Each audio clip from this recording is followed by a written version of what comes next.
¿Qué sucede? Primero hay que pensar qué sucede, cuáles son los actores, qué está pasando, qué originó esto y cuáles son las consecuencias a nivel mundial, a nivel regional y también en nuestra vida cotidiana. ¿Qué sucede? El 24 de febrero del año 2022 nos encontramos con la noticia de que el ejército de Rusia había invadido el territorio de Ucrania, ¿verdad? Y fue muy imponente y muy impactante porque el gobierno de Rusia había estado diciendo, por lo menos 2 meses atrás, que no iban a cruzar la frontera hacia Ucrania. De hecho, buena parte de quienes nos dedicamos a analizar este tema en particular tampoco creíamos que fuera a suceder, porque casualmente el Pentágono de los Estados Unidos es el que filtraba información de que el ejército ruso iba a entrar a Ucrania, pero resulta que el Pentágono es el principal enemigo, no solamente adversario, enemigo de Rusia. Por lo tanto, en muchas ocasiones nos hemos encontrado que el Pentágono filtra información para denostar a aquellos países que consideran sus enemigos. Rusia movilizó 100,000 soldados a la frontera, estuvo también en Bielorrusia, pero resulta que históricamente hacen entrenamiento conjunto anualmente en el invierno. De tal suerte, pues, que Rusia negó que fuera a invadir Ucrania. El mismo Volodymyr Zelensky, el presidente de Ucrania, dijo que no tenía información de que Rusia fuera a invadir Ucrania. Lo dijo Antonio Guterres, el secretario general de la Organización de las Naciones Unidas. Es decir, lo fue diciendo prácticamente todo. No, no va a invadir, no va a invadir, no va a invadir. Pero sí invadió. Y entonces Rusia perdió buena parte de la credibilidad que tenía, porque incluso María Zaharova, la vocera del gobierno, desde el Ministerio del Exterior, dijo que el Pentágono me avise cuándo vamos a invadir para poder tomar vacaciones antes. Y entonces, pues todos los analistas, o la mayor parte de los analistas que veníamos siguiendo el tema desde hace un tiempo, dijimos, mira qué buena puntada la comunicación política de Kremlin. O sea, ya dejó sin credibilidad al Pentágono. Pero el Pentágono, que es este conjunto de agencias de seguridad de Estados Unidos, tenía razón. O sea, Rusia sí se preparaba para invadir, tenían información fiable, y entonces la Unión Europea, la OTAN, Organización del Tratado del Atlántico Norte, que es una alianza militar que se creó en 1948 para resistir el embate de Moscú. En ese tiempo Moscú lideraba la Unión Soviética, la Unión de Repúblicas Soviéticas Socialistas, y que la OTAN surge de una doctrina que se llama doctrina de contención. ¿Contención de qué? Ideológicamente del comunismo, del socialismo, políticamente contención de la Unión Soviética y aquella época, en términos de la Guerra Fría, en donde las grandes potencias con capacidad nuclear no se enfrentaban directamente, pero financiaban e influían a otros territorios para que sí lo hicieran directamente. Y por eso había guerras calientes, pero la Guerra Fría era que los gigantes nunca se enfrentaran, porque si en la Segunda Guerra Mundial hubo entre 50 y 60 millones de muertos, que concluyó en 1945, una guerra, en donde se enfrentaran directamente las grandes potencias, sería catastrófica para la humanidad, ¿no? Por lo menos en los términos en lo que conocemos la vida civilizada en la actualidad. Parecía que la Guerra Fría se había quedado atrás en 1991, cuando se cae el mundo soviético.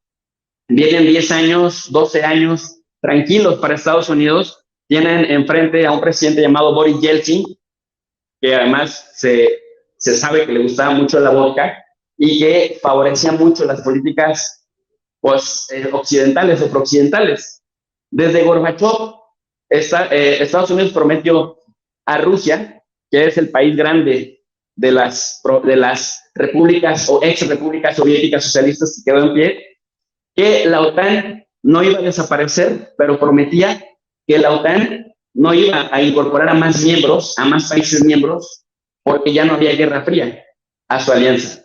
Sin embargo, desde 1997, la Organización del Tratado del Atlántico Norte, que había surgido de una lógica de Guerra Fría en 1948, por la influencia de George Kennan, un embajador estadounidense en Rusia, sovietólogo, para materializar la política de contención de Rusia y todo lo que oliera a ruso. Entonces, la OTAN seguía, pero no solamente seguía, sino además se expandía y venía trayendo más presupuesto militar.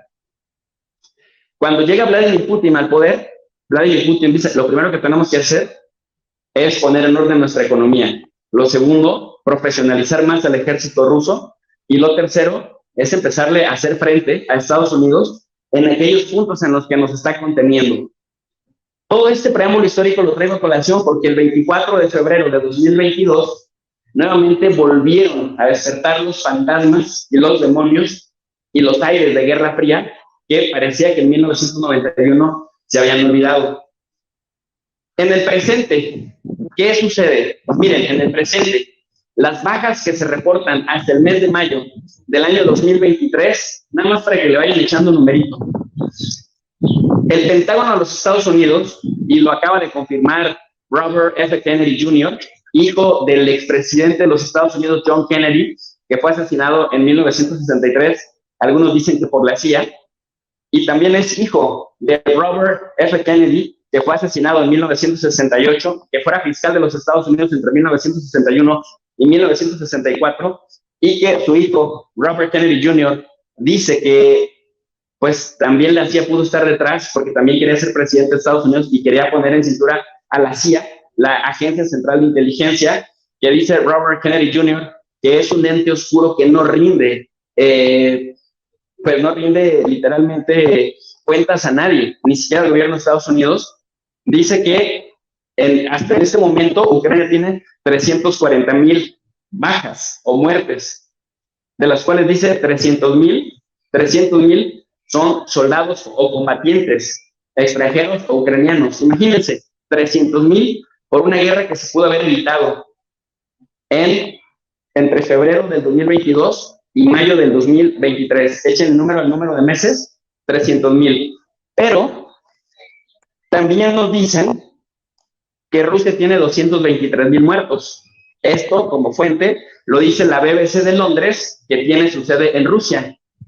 Pero ojo, Naciones Unidas dice, no, eso es BBC. BBC es financiada por el gobierno británico y al gobierno británico le urge matar rusos, por lo menos en el discurso, para que valga la pena el sacrificio económico que está haciendo el pueblo británico para mandar armas con uranio empobrecido además, y arsenales millonarios a Ucrania, para repeler la invasión de Rusia. Entonces imagínense cómo las cifras son dispares, porque mientras unos dicen, Rusia tiene 223,000 muertos, le ha salido muy caro entrar en Ucrania, estaríamos hablando de 500,000, pero luego Naciones Unidas dicen, no, son 18,000. Pero como yo soy curioso y dudo mucho de las cifras oficiales, entonces me puse a buscar, y hay un lugar que se llama The Media Zone, que son investigadores que trabajan cerca de AP, que pues es la agencia de noticias Associated Press, con Reuters, que son agencias occidentales, que estas agencias, por ejemplo, dicen, no son ni 300,000 ucranianos, como dice Estados Unidos, ni son 233,000 rusos, son 150,000 por cada lado. Y uno se pone a pensar, de todas formas, si hubiera nada más 1,000 muertos, es muchísimo por una guerra que se pudo haber evitado, ¿no? O sea, imagínense, si, por ejemplo, a nosotros se nos muere un familiar, con un familiar que se nos muera, nos marca de por vida, siempre lo extrañamos. Imagínense si por lo menos es cercana a la cantidad de 300,000 muertos en Ucrania, o como dice esta agencia, Media Zone, Rusia ha reconocido oficialmente 22,000 muertos. O sea, estamos hablando de cerca de 500,000 de personas muertas directamente. Ahora vienen las indirectas. Aquí ustedes pueden ver, este es el dato que da Media Zone, y nos dice que hasta el 3 de mayo se contabilizaban, o sea, es información como pan caliente, ¿no? Muy fresca. 22,055 muertes del lado ruso.